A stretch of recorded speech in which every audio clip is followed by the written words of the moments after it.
Instead of trying to chase the algorithm, you be so good that nobody can ignore you. And you do that by creating content without chasing perfection. Hey, I'm Lisa Hugo, and I am obsessed with helping other people find their voices so they can go out and take on the world, be seen as an authority, an expert, and grow their business by sharing that knowledge and expertise with others. Now, I studied performing arts and I spent 20 years of my career traveling the world as a professional singer-songwriter. I teach you the secrets to speak up and be heard, overcome your fears, and then use these skills to build a business and a life that you love and that could change both your own life and the lives of others. This is your one-stop shop for all things that are going to help you to build a life on your terms. This is Impact Through Voice. Well, welcome back to the Impact Through Voice podcast. I'm your host, Lisa Hugo, and I am in the studio today with Unmesh Dinda.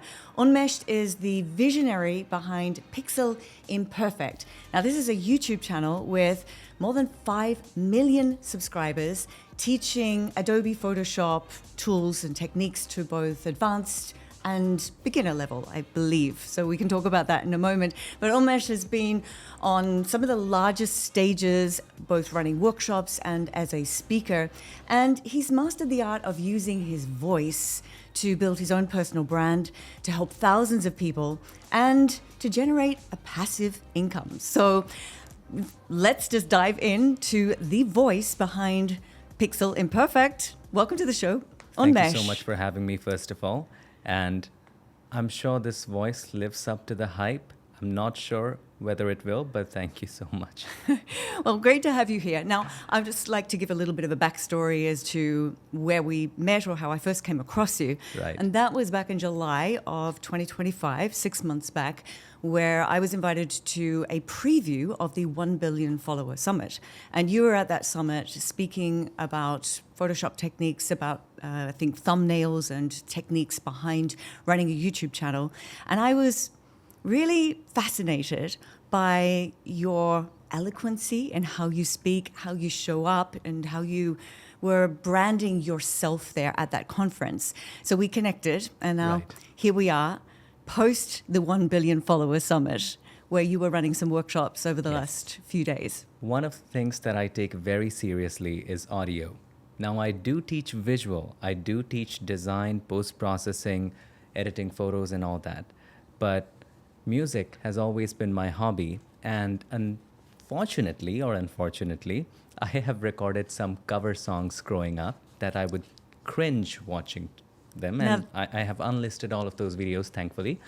And during all of that process, I picked up a little knowledge about audio, and I was very serious about audio from the very start of my YouTube channel, because I learned that a little bit of here and there in the video quality can be fine and tolerated, but as long as you have good audio, that it's a great factor in keeping the audience attention hooked and interested for long periods of time, especially for videos that are 12 to 15 minutes longer, like mine.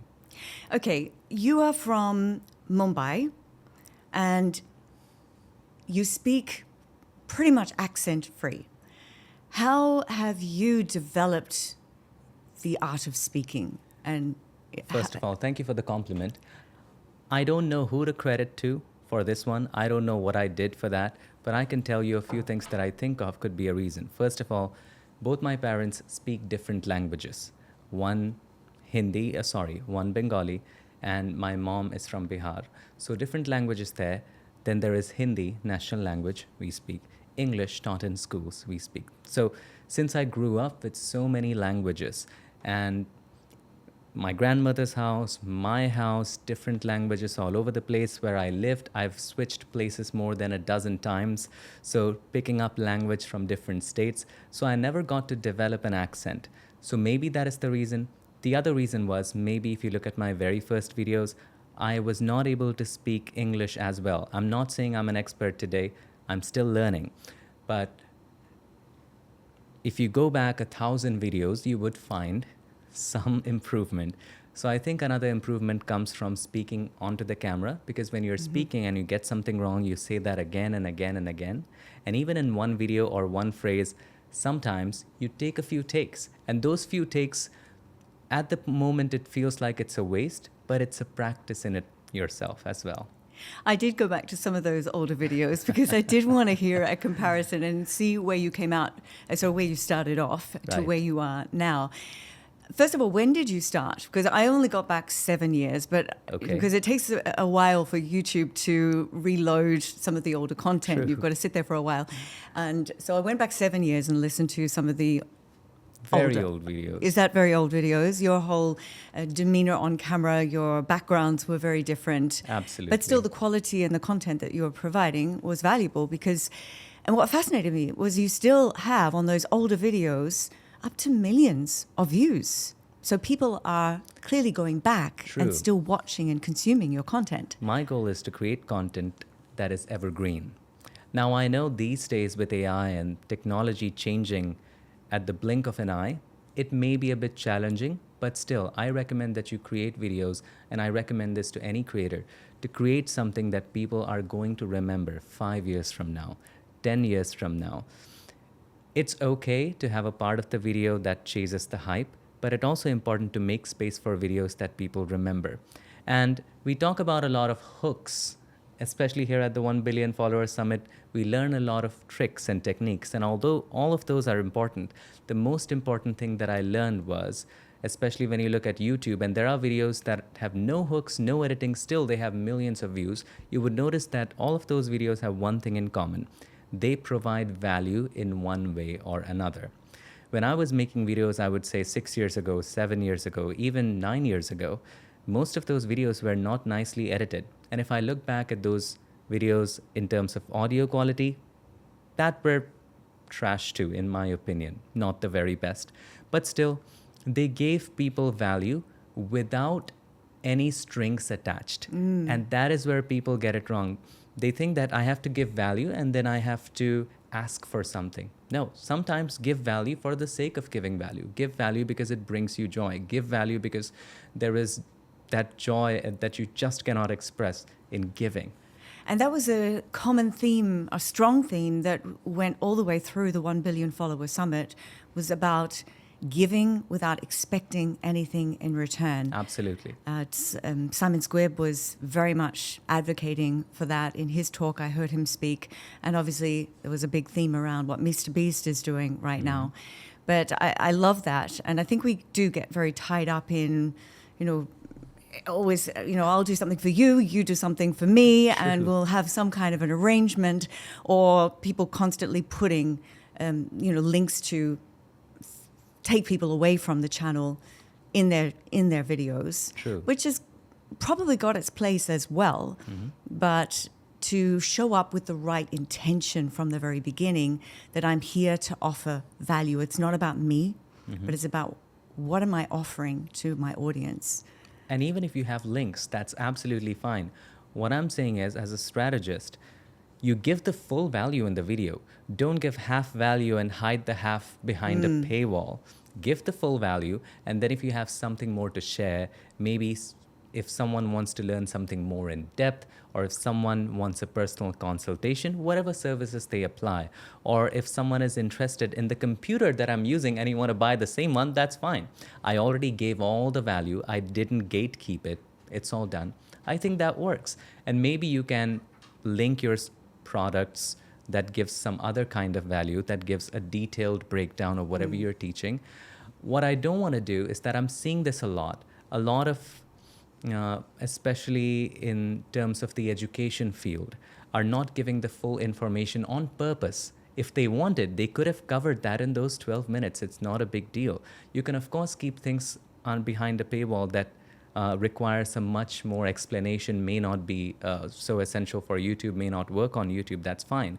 But if it's just a simple concept, don't hide it behind 1,000 words. Like whenever we read books, we have read 10 pages, 15 pages, 20 pages, and we're like, get to the point.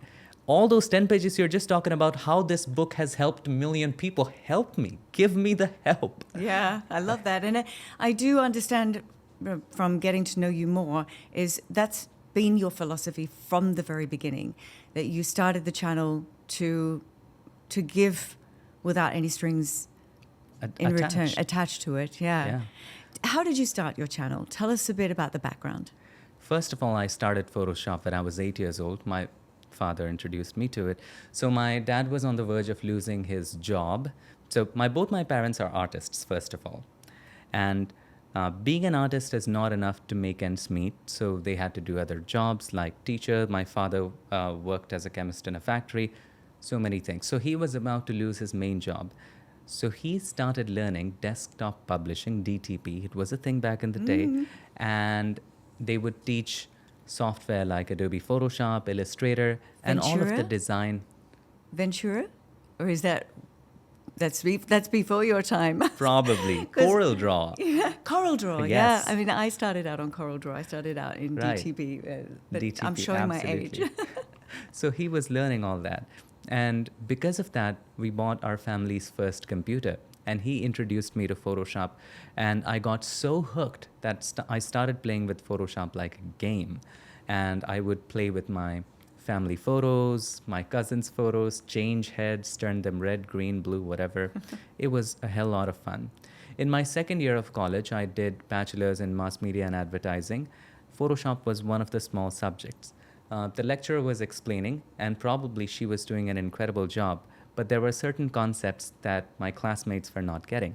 So I started teaching them, and I thought of, why not just also create a video? Because learning Photoshop was difficult for me as a student. And back in those days, we didn't have a lot of videos on YouTube about it, let alone unlimited internet access. It was very expensive. Like you had to spend around $3-5, and that was a big amount back in the days for 1 GB of data. So you had to think before clicking on a video whether I should watch a video or not. And even then, we didn't have a lot of content. What I learned about Photoshop was from trial and error and reading from thick books, like there's a book called The Photoshop Bible. Anyway, so I wanted to create space where people who cannot afford early education, who cannot afford foundational education on Photoshop, a place where they can refer to, a place that is relatable, and a place that is easy to understand. And so that's how it evolved. So that's and how it when started. was that?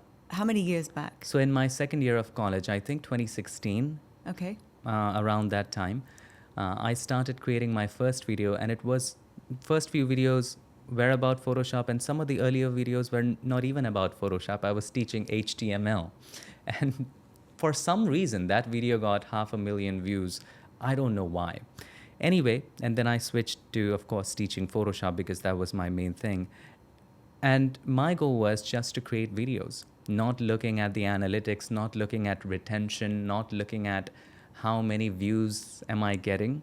One of the things I was inspired by back in the days, do you know MKBHD? No. Somebody told me that MKBHD is one of the biggest tech creators everybody knows. Okay.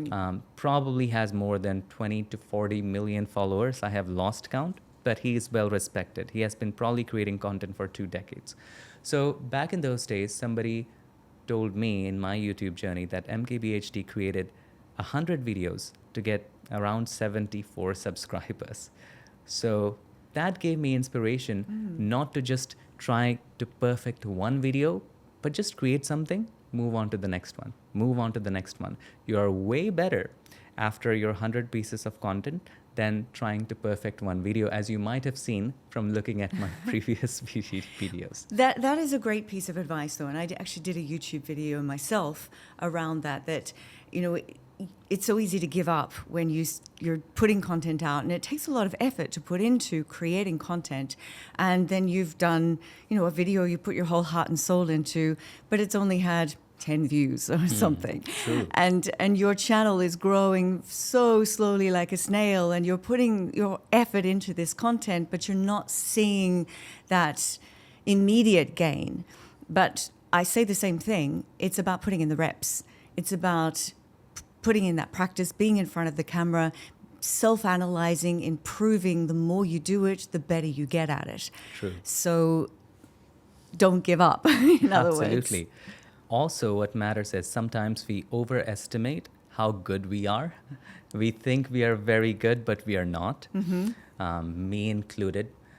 So when you create your first video, I knew a lot about cameras because my father gave me a Kodak camera, film camera, when I was 3. those disposable cameras. So I had some family experience with cameras. I had experience with microphones. I thought I was so good. Now that I look at those videos, I feel, what was I thinking? What was I drinking? Even though I don't. So, and even though I was underage. The point what I'm trying to say is, after you create a set of videos, let's say even 10 videos, 20 videos, 50 videos, and you look at your first one, you also realize how better you have become. Sometimes what happens is you think that maybe there's something wrong, maybe the algorithm is not doing me right, or maybe I'm not setting a setting right. But after creating so many videos, you realize how better you have become, so that you are now in a position that the world will come to you. Places are going to call you, or the algorithm wants to reach out to you. So instead of trying to chase the algorithm, you be so good that nobody can ignore you. And you do that by creating content without chasing perfection. How long did it take you from when you first started your channel to really start to see momentum, that it was working, that people were watching, that their retention was good, that, as you said, you didn't really care about the numbers, but obviously that is one of the key factors then that helped to push that video out to more people, which helped to get you more views. When did you notice that was happening? First of all, I never looked at retention at all. And to this date, for educational videos, I don't know how much it matters. Even at, I would say, 40%, if 40% people are watching the video more than whatever the number is, I still don't understand it, see? I don't know what it means. So there was not a fixed time. Here's what I say to people. For a lot of YouTube channels, what happens is that there's one video that goes viral that brings attention to rest of the videos. But many channels that have stood the test of time, that have stayed long enough, you would realize that many of them, especially in the educational industry, they grew slowly and gradually. None of my videos went instantly viral that brought me a lot of subscribers. It was very, very gradual. Maybe one video got 10,000 views, the next one got 12,000 views, the next one 30,000 views, and the next one again back to 8,000 views. So you never know. It was extremely, extremely gradual. Interesting. I want to go back to what you said, though, about, a lot of people go on camera and they think that they're good and they overestimate their abilities. But what I find with a lot of people that I work with is it's quite the opposite. They are so insecure about how they're showing up that they don't even show up at all. And so I just found that really interesting that you said that. But I believe that this comes from the performer that is in you, the creative that is in you, that you, I believe, we can talk about this, you love to be on camera.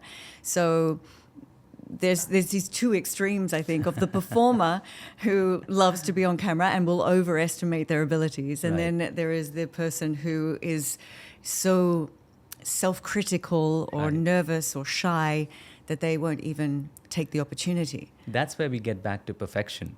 That's also something we talked about. Instead of checking every emotion or every flickering of your cheek to check if you're saying the right things or you're behaving right in front of the camera, just do it. Even if you're feeling shy, just finish that piece of content and move on to the next one. That's it. Another thing you talk about cameras is, I learned this instinctively, is that whenever you are speaking to the camera, you don't imagine that there's a camera there. You imagine someone you are very close to. For you, it may be your child, it may be your mom, it may be your better half, it may be your sister, whoever it is. Just imagine, or your best friend is sitting there and you're teaching your best friend, and you're not looking at a camera, that there's my best friend sitting there, or there's my mom sitting there, hi mom, and I'm teaching her. That's a good tip. I think it's easier said than done because there is a camera there and you have to have that in your imagination. Maybe just get a cutout of that person and stick it right. I've heard of people who do that. Another technique that I heard recently is, particularly for when you're creating social reels and more short form content, but I think it would work in general, is to, before you start, say, hey, John, and then go into your video. So you're speaking to your brother or speaking to someone, and then in the edit, you cut that out. And it just gives you that more instant, relaxed feeling of how you show up. And, That's because true. at the beginning, we can be quite stiff and then relax into it. So that just gives you that little, edge to be able to show up more comfortably. After you've done a few videos, what also helps is that's a great tip, and I think people should take a note of that. Although after making a few videos, you figure out a motto that you say in the beginning of all of your videos that just sets the tone. For me, it is, hi there, this is Unmesh Dinda, and today I'm going to share with you this and this. Or, hi there, this is Unmesh Dinda, I hope you're doing incredible and making it an awesome day. And when I say this, it just sets the tone for the rest of the video. Like even now when I said it, I have just said it 1,000 times, actually thousands of times, because sometimes you take multiple takes, right? So even having a starting phrase sets the tone. And I'm not saying you have to have it. Sometimes you start the video in a way that catches attention, maybe with a different hook. But a starting phrase, especially for educational videos, helps go a long way, and people remember that. People remember your little quirks, and sometimes when you miss saying something, for example, if I miss saying, so without any further ado, let's get started, somebody would say in the comments, why didn't you say that? I didn't get my satisfaction. So interesting. Yeah. So, yeah. Because I think we are also being told as the algorithm changes and things change that you have to have that strong hook from the very beginning. I've also been told people don't care who you are. It's about the value that you're giving. And so don't be starting off with talking too much about yourself. And then you're saying that is connecting with your personal brand. True. That's a part of you and how you show up. And then when you don't do it, then people miss it. Absolutely. And you can do a mix always. So let's say you are doing a before and after, how to do editing on a photo or how to create a particular design. You can always show certain visuals and then start with your catchphrase. So you can do it in a way that you're not missing out on your catchphrase, but also starting with a hook that shows and tells the people what the video is about. I think it's extremely important not to mislead people, give people the expectations, meet those expectations, and deliver beyond that. That's a recipe for a good video. Love that. I want to go back to your speaking and how you developed that skill, because as somebody who works a lot with people from your country in helping them to refine their speaking, I find it's difficult for a lot of them to adjust the way they speak. They're very set in a strong accent, in the way they pronounce words, and it's difficult to change that. Yet you say you never really had an accent. So it must come from influences that you listen to, the surroundings, because we learn to speak by mimicking. That's true. Share your insights on that. Why do you sound significantly different? Thank you. I wanted to speak in a way so that it's, first of all, understandable for a lot of people. That's the most important thing, that every word that I speak has to be so clear that everyone, whether their proficiencies in English is low or high, whether they're new to English or not, they can understand it.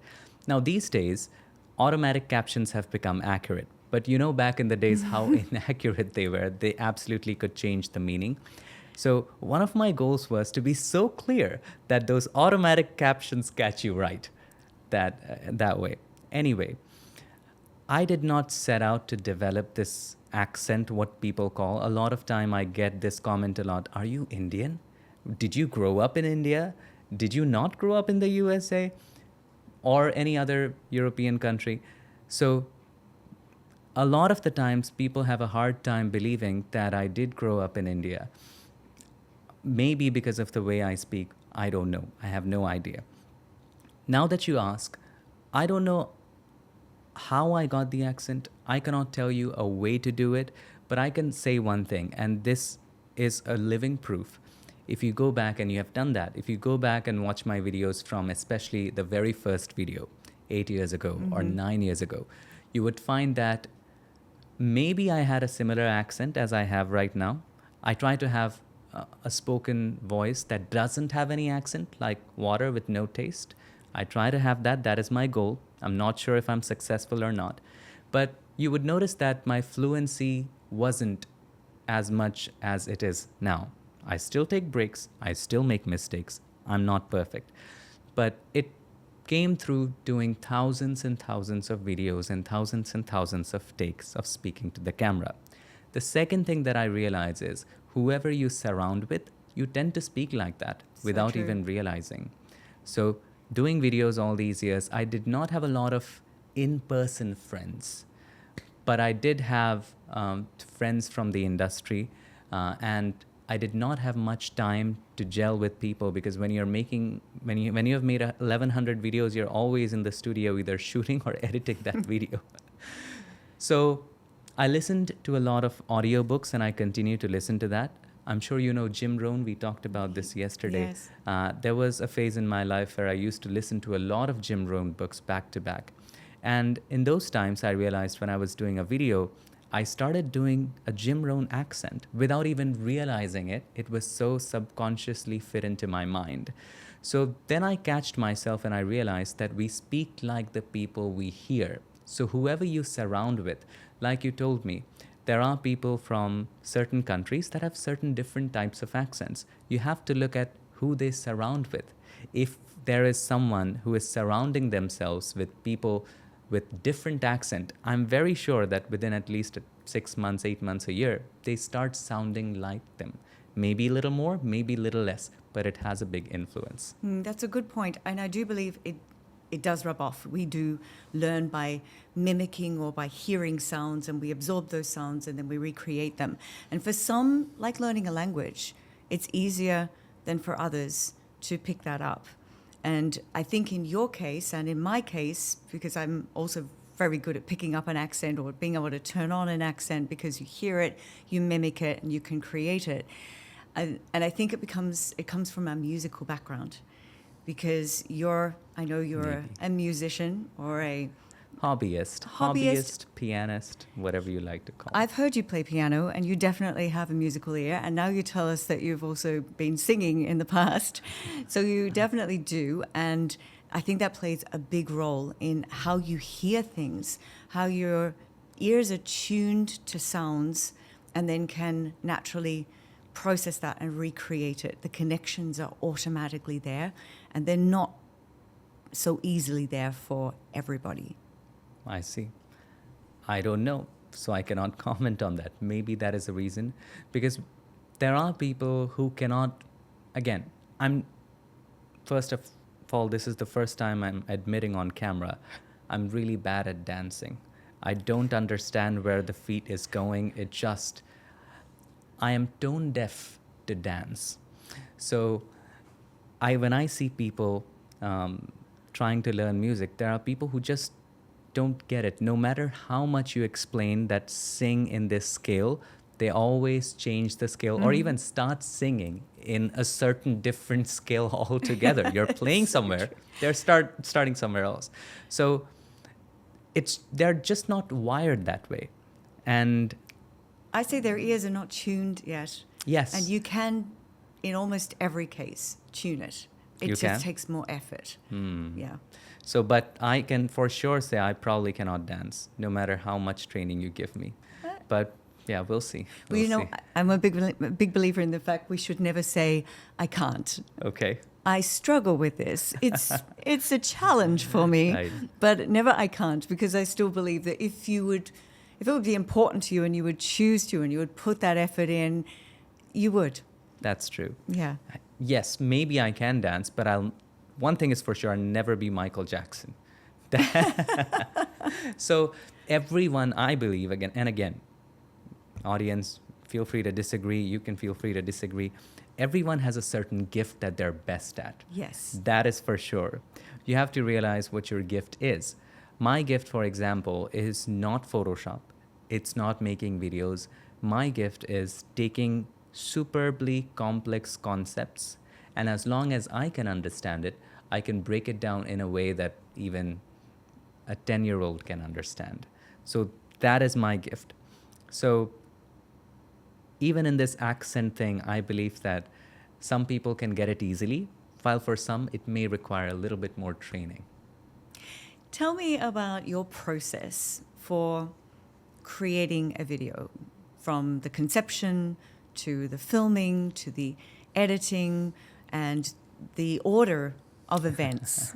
It's very chaotic. Some days you get ideas, some days you don't. Some days you have to knock your head on the wall, bleed some blood. I'm just kidding, but still not get any ideas. But it gets to that emotion.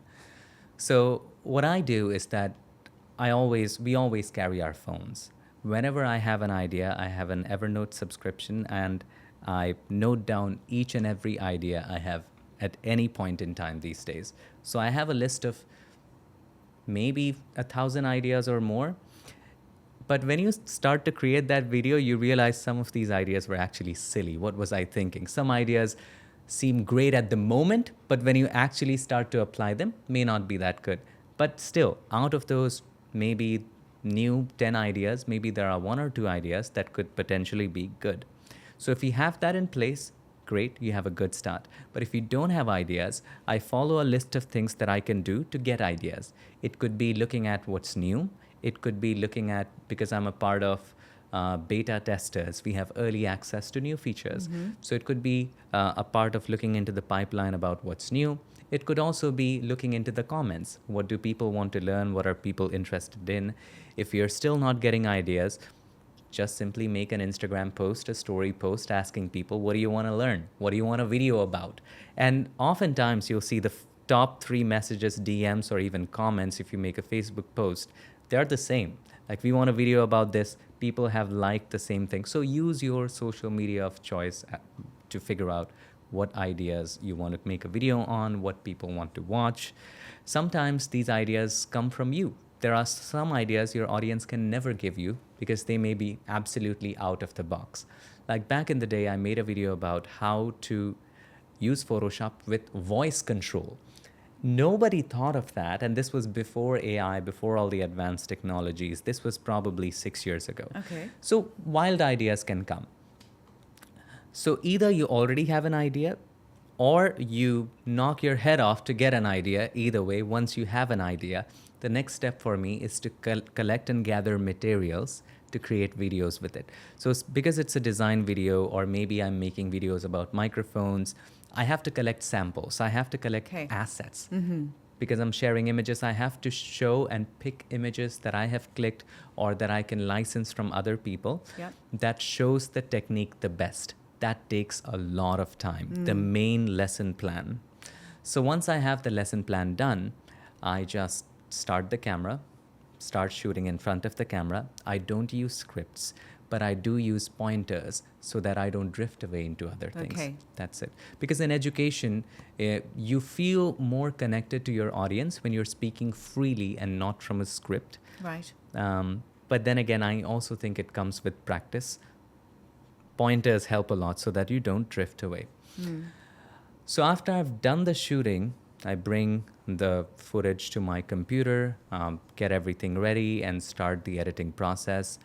After the editing happens, there's also a lot of syncing because my audio is going differently, my video is going differently, the screen capture is different, so lots of syncing. And then we design the thumbnail for the video. And I do recommend that before even starting the video, you have your thumbnail and your title in mind. That's what I was going to so ask that it you.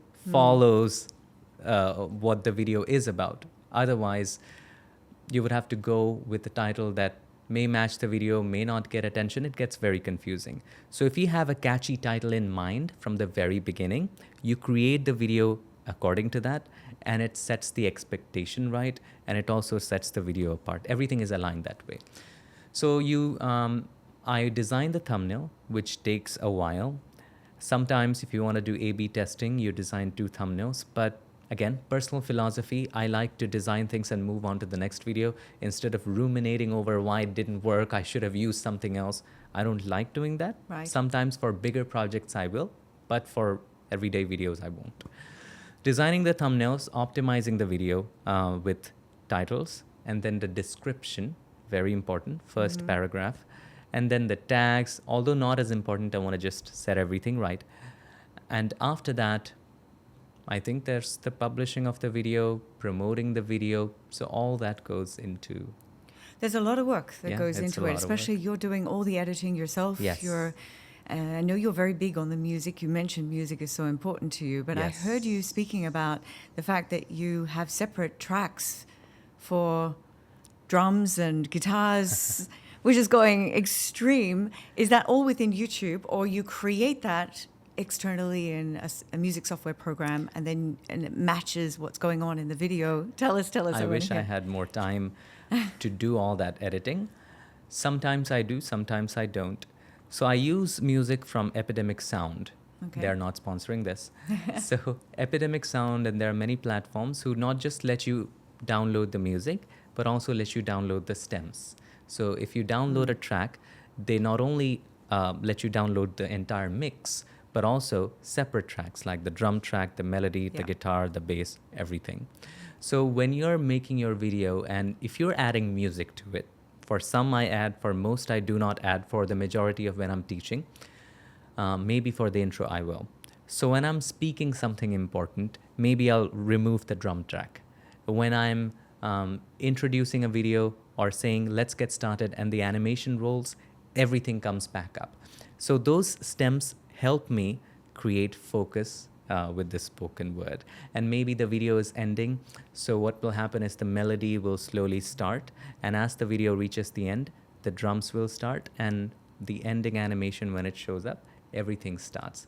Or if I'm saying anything important, everything will turn off.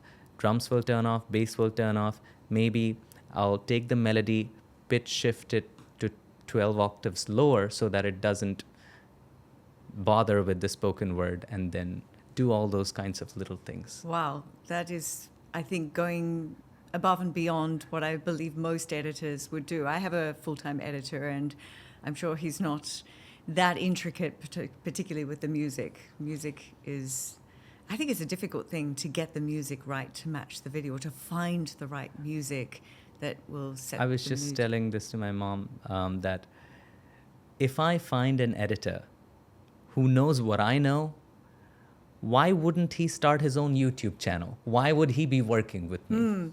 Well, there was my next question. Have you ever thought of not moving away from Photoshop, but in addition, adding more Adobe products into your mix of what you can teach? So I've already started editing because of this new technology boost that is happening. A lot of tools inside of Photoshop that's coming up. A lot of tools outside of Photoshop is coming up that's competing with it.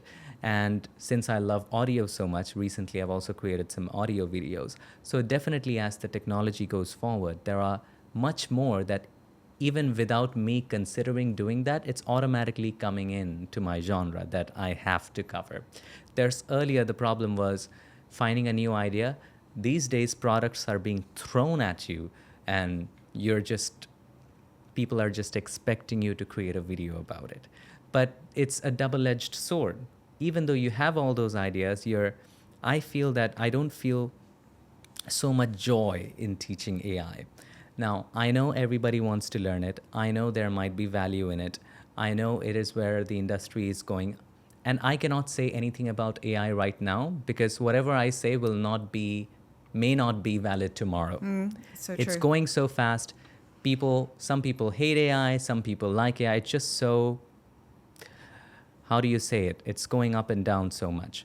But what I can say is that I don't enjoy teaching AI because when you're teaching Photoshop or when you're teaching painting, digital painting, or when you're teaching design, you're telling people, all right, let's take this color. This color would look nice. Let's do this contrast. You're enjoying the process. With AI, what are you teaching? Type in this prompt, boom, you have the result. So it's not fun as a teacher, is what I can say. Taking that creative aspect Taking the away process from it. away. Do you use AI at all in your creation, in the conception or any part of the process of coming up with a video?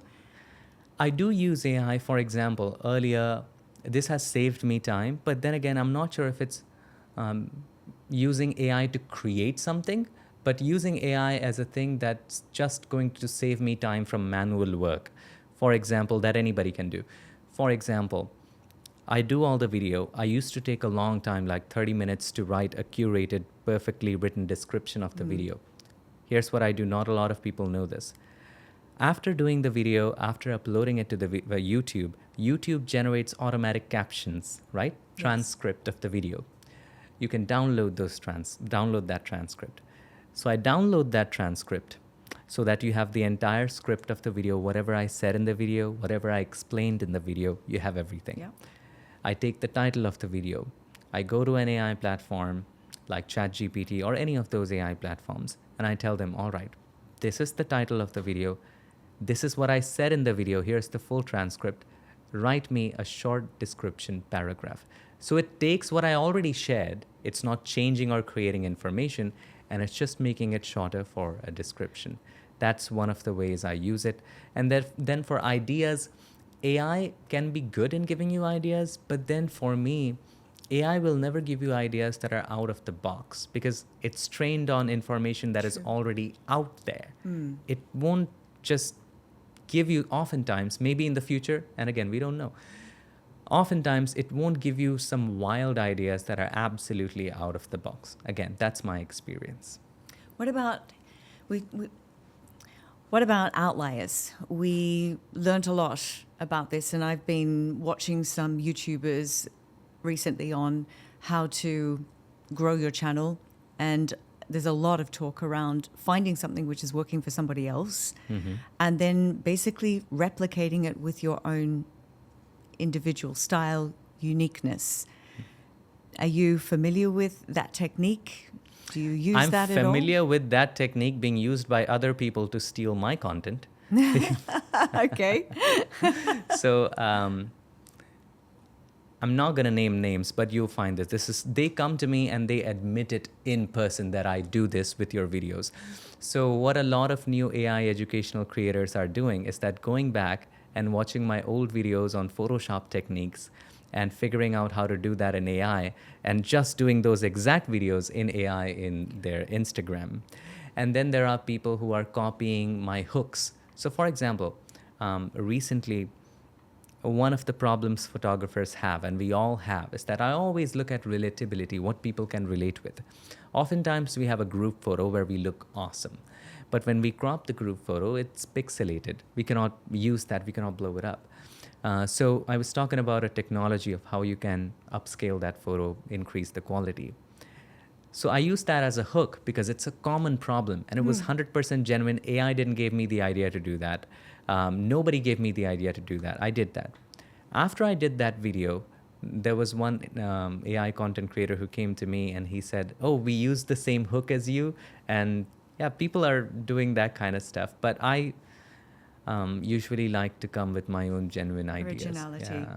And how does it make you feel when you know that other people are taking your content and using it as an inspiration while copying?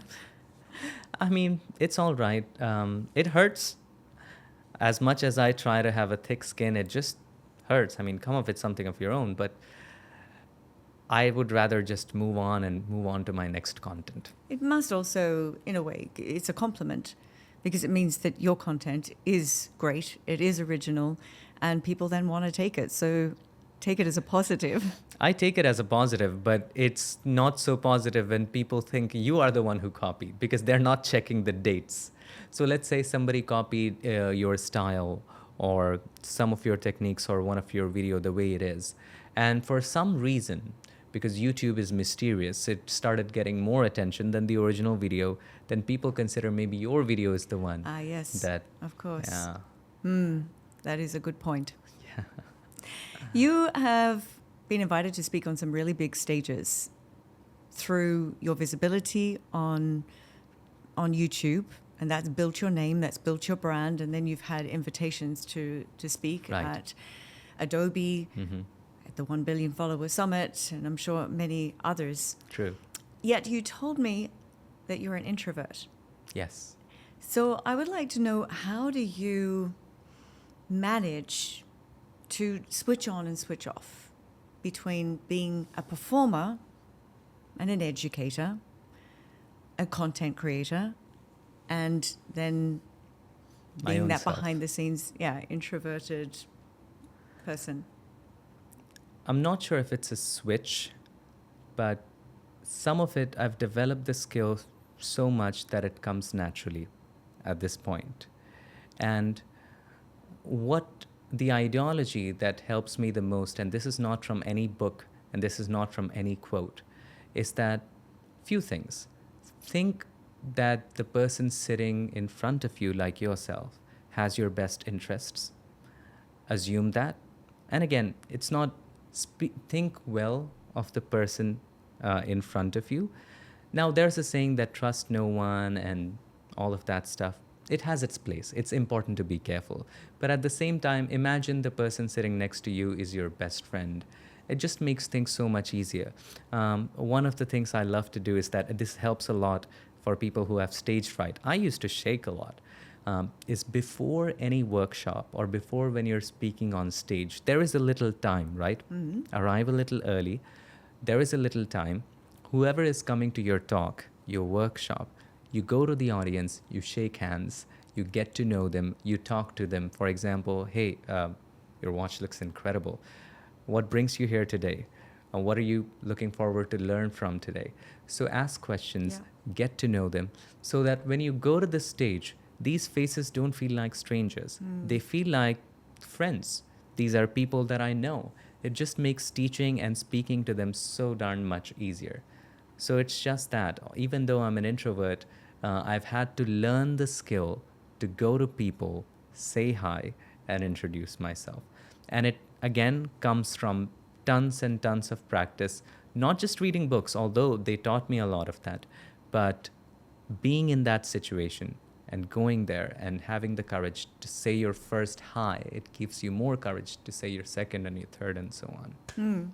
That's actually a really valuable tip for people, because I think what happens a lot when you're invited to speak at something and you get that whole backstage, the green room, you're amongst the speakers, and you have this elite status, and then to go out into the audience, not a lot of speakers do that before they go on stage, because they want to maintain that special VIP vibe. I'm somebody special on stage. I'm not mingling with the regular folk, let's say. But I've also experienced that, and I've heard from some really great speakers as well, that that is the best way. You come into the room, you greet people, and you make them feel at home, but you make yourself feel at home in the same way. True. And you do realize that after, especially I went to the 1 billion follower summit, there are people with 50 million, 60 million, 100 million followers. And you sit next to them and you realize they're just people. Yeah. They're like you and I.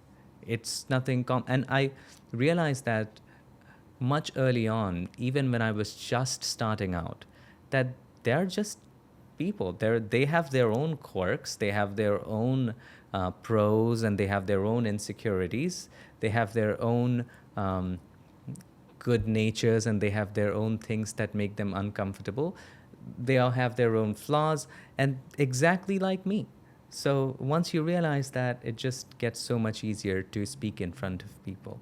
There is no one who is elite. Yes. Yeah. Even looking at Mr. Beast, you know, he is a regular guy. I saw him speak on Letterman as well. And you see behind the person, and it's just a normal person with his own normal insecurities, just like anybody else. Absolutely. Yeah. And I think it's quite fascinating. It sure is. But I watched you walk through the crowd. Didn't watch you. We were walking through the 1 Billion Follower Summit together, and you were being stopped left, right, and center. Oh, Unmesh, it's so good to meet you. How does that make you feel? It's like that. It just celebrity status. It just gives me the inspiration to continue creating more. When you're behind a screen, when you're behind a camera making videos, and when you look at the numbers, even though the video has 20,000 views, it doesn't seem like a lot. I mean, just 20,000, that's terrible. But you put 100 people in a room, it starts to feel like so many. So you don't have an idea of how many people you are impacting with your type of content. So when I come at conferences like this and when people greet me, I ask them, what did you learn? What are you learning now? It also gives me ideas about what type of content people are looking for at the moment. So I take that as an opportunity as well. But it tells you that your content is just not a number. It's impacting real lives. And it inspires me to go back again and continue creating content that actually is valuable without worrying about whether this video is going to bring views or not. So that is where a lot of creators get stuck. They overthink, all right, this video is valuable. People who like it or who watch it are going to get a lot of value from it, but it may not bring a lot of views or a lot of attention, so they don't do it. But you don't realize that even if your video is getting 5,000 views, that might just save that aspect of life for 5,000 people. That's such a wonderful aspect or perspective on this. I felt the same way. I've only got a few thousand followers and on YouTube and 15,000 on Instagram. But even so, I had people coming up to me at the summit and saying how much my videos had helped them to build their confidence, to be out in front of an audience. And that, just to hear that, that helps you, that inspires you to keep going. Because as you say, when you're behind a camera and you don't see your audience, you don't really see how many lives you Absolutely. are affecting. And So true. Takes me back to the supporting. days when I was invited to a YouTube event. So there used to be a YouTube studio in Mumbai. So they called anyone with, I think, 2,500 or somewhere around that. If you had more than 1,000 or 2,000 followers, subscribers, you would be invited to YouTube studio. You could come to YouTube studio, use their cameras to shoot your videos. All that facility was there. But since YouTube exploded with so many creators, they obviously, many years ago, they just shut it down. So I remember back in the days, we would be invited to events like YouTube Fan Fest or all of those big YouTube events. And we would be on the audience. And at that time, I would have probably 50,000 followers.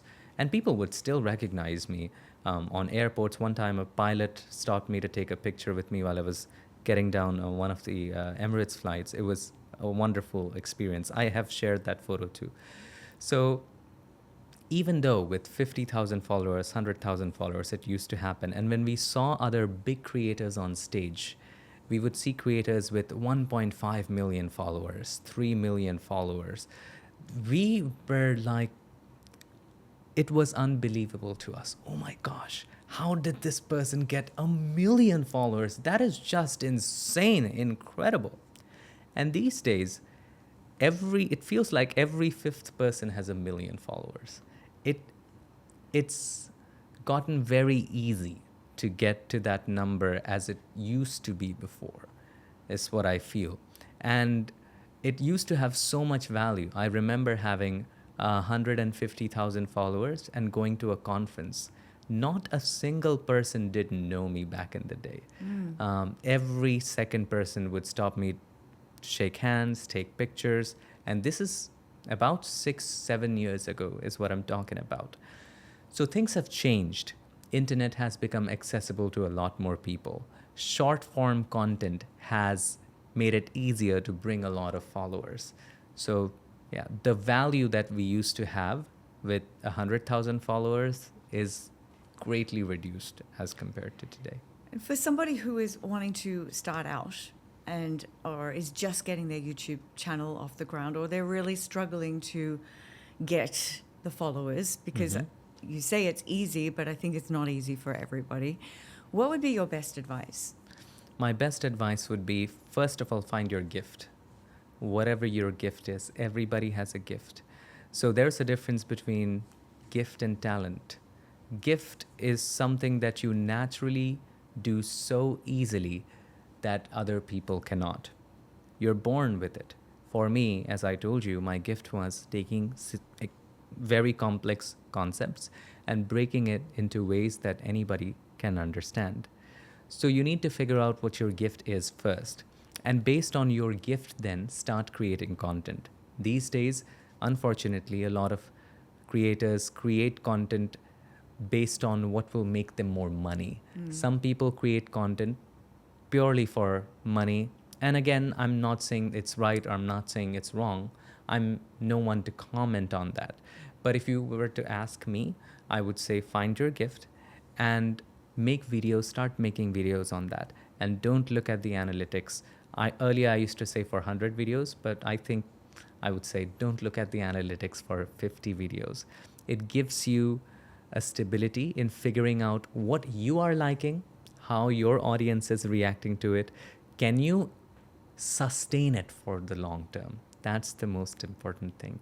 After creating 50 videos, you figure out, can you sustain it even though there is no income from it, even though I might not make any money from it? Will I still do it even though it will be doing it for free? Will I still enjoy the process? By that time, you figure that out, you know that. And then you can go forward from there, in my opinion. You are using YouTube, though, as one of your main sources of income. Would I be right in assuming that? I do a lot of things. For example, I do workshops. I speak at conferences. I have my course. I do YouTube, but you cannot totally depend on YouTube for your income. Now, here's a video I made many years ago because on a whim, I started a new channel, just uploaded one video, but it's there. And I was talking about creators and their income.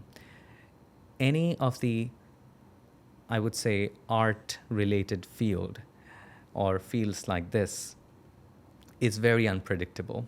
You never know what's going to happen. So I always recommend that you have, first of all, an emergency fund in case all of this just, I hope it doesn't, but in case all of this just shuts down tomorrow, you have something to restart everything. You have something that you can run, something that you can use for a few months to get started. So have an emergency fund that will keep you afloat for at least 6 months to a year. And the second thing I suggest is that always, whenever you get any kind of income, invest a portion of it. Depending upon your comfort level, do a little bit more, invest a little portion of it, so that even if this career doesn't work out in the future, maybe you have worked so many years to have so much of investments that at least in the interim, until you find something, it just continues to give you an income. And I want everyone to reach a point where they never have to worry about their income, so that they can create without thinking about whether it's going to make them money or not. I think that's a brilliant note to leave it on. Unmesh, let's just mention your handles to everybody. Your YouTube channel is You can find me PiXimperfect. on PiXimperfect, actually. Oh, I'm sorry. So I said it wrong. PiXimperfect. Maybe we have to redo the start. It's absolutely fine. Or you can AI dub it. So you can find me on PiXimperfect YouTube channel, the same channel on Instagram as well. Or simply just search for PiXimperfect or Unmesh Dinda on YouTube, and you probably will find it. And if I'm lucky enough, if the YouTube algorithm overlords are kind to me, if you search for Photoshop tutorials for beginners, there will be one of my videos there. Thank you so much for coming and sharing so much value. Great to see you. Have to have you back. Incredible talking to you, and to the audience, always continue to keep creating. Thanks for tuning in to another episode of the Impact Through Voice podcast. Now, if you've reached the end of this episode, then it means you're enjoying the podcast. So I have a quick favor to ask. If you haven't yet subscribed, please go and do it now, and even leave us a review, because it really does help us so much to reach more people and impact more people. And I would be very, very grateful. Now, I love to read all of your comments about the show and what you're enjoying, what you would like to hear more of. So please take the time and go and do that now. When you do that, please take a screenshot and then tag me on Facebook or Instagram. That's Lisa Hugo Official. Now, I'm going to be sure to share your post, and I'm also going to private DM you with a thank you. And it also means you won't miss an episode, And as a subscriber, then you're going to get access to more content that we don't even open up to everybody. So thanks again. And until next time, keep on working towards your goals and making a positive impact on the world with your voice.